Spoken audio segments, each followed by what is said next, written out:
second grade. I am so excited to have you back in our class. Today we're going to be starting a brand new project that involves a little bit of drawing and just a tiny bit of some sort of sculptural element.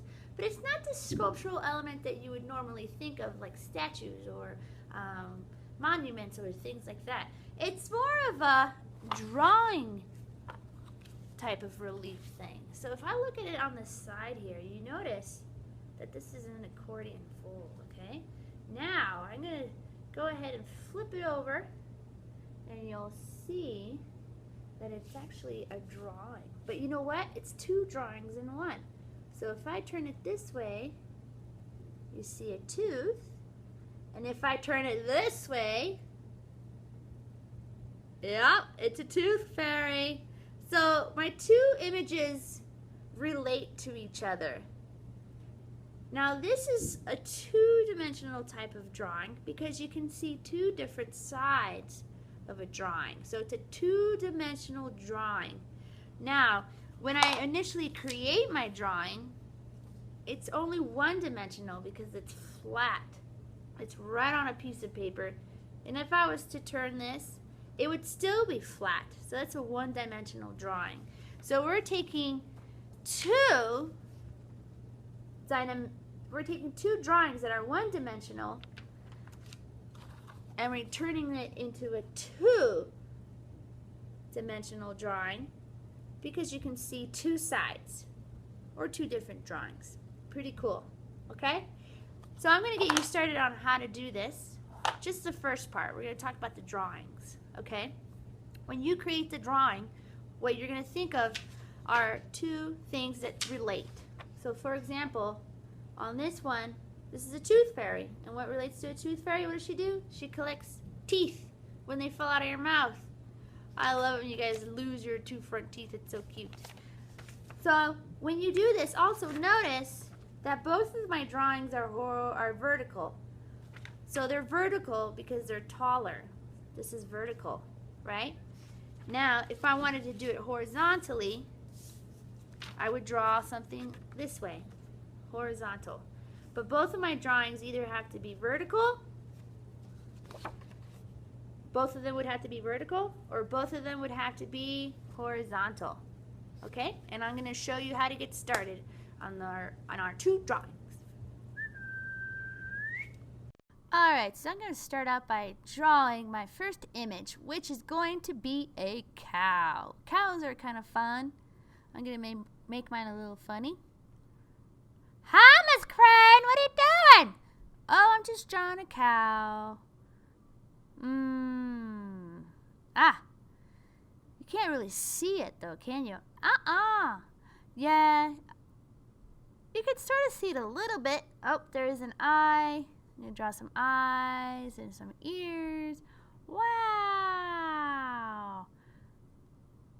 Miss Crane, does your cow have to be perfect? No, it doesn't have to look perfect. I'm not really drawing from an image, but if you want to look for an image in the visual file, you certainly can. Where's the visual file, Miss Crane? Oh, it's over by the window, by the mannequin. Can't miss it. Oh, I see some legs. Look at that. And then what are you going to do? Well, once I've finished doing my drawing, I'm going to go ahead and draw my next one, which is going to relate to a cow. And one of the things that I think of with cows is milk. So I'm going to make a cereal bowl with a bottle of milk next to it. Doesn't that sound like it's something good to eat for breakfast? Yeah, though sometimes I eat cereal and I'm still hungry. I like to eat a lot. I especially love to eat pickles. Do you eat pickles in the morning? Mm-hmm. Wow, I eat pickles all day. That's why I'm so green. My skin has turned green because I've eaten so many pickles. That's really funny, Eddie. Looks good, Miss Crane. Looks like a lot of fun. Yeah, I love to draw. Me too. So now what I'm going to do is outline my entire drawing with Sharpie because Sharpie helps us see it better. But you know what? Sometimes if we don't draw with Sharpie. That's okay, because maybe we've actually drawn our lines really dark with pencil. Sometimes I do that. Yeah, that's okay. That's good. I think sometimes we get carried away with that Sharpie, but it's so much fun to use. It is. You can pretty much draw anything. So now I'm going to start coloring in my areas, and I'm going to make my cow spots black with my Sharpie, just to give it a little bit more contrast. But I'm going to take my time when I start to color with crayon, because I want my color to be nice and rich. I want you to see the color and how vibrant it is. I love coloring, and it's so much fun. And, ooh, are you using 2 different types of green? I am, Eddie. I'm mixing my colors too with the crayons so I can create some depth. Ooh, I like that. I always just use the same colors whenever I color. I never think to mix them.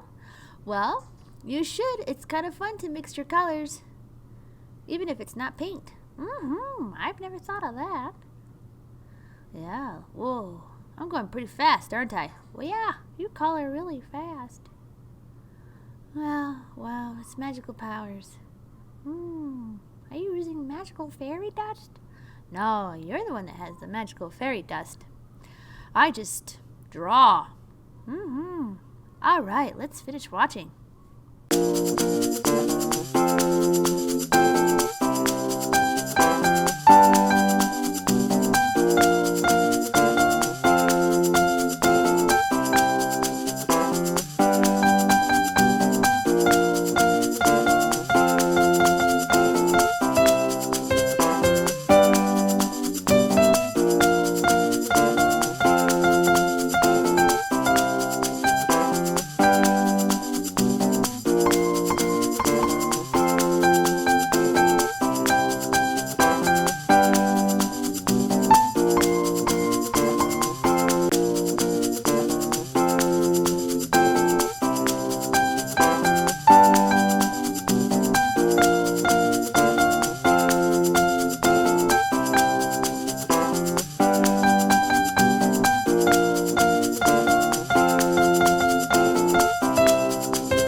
Like this. So a cow, and what comes up with the cow? Some milk, and there's some cereal. So that's how these two relate, and they're both horizontal images. So remember, you want to make sure that if you do a horizontal image on one, that you do that to the other one. Okay, same with the vertical. If you draw a vertical image, you want to make sure the other one's vertical. Oops, it's upside down. Okay, so that's as far as you're going to get today. And remember to make sure that you use bright colors and that you are being creative and you're sort of, I don't know, thinking a little outside the box. But have fun, and then we will watch phase 2 next time. But actually, before I forget, one thing that you do need to do is to make sure that your names are on these. Okay, you're going to write your name. And then you're going to paper clip them together and put them in the drawer.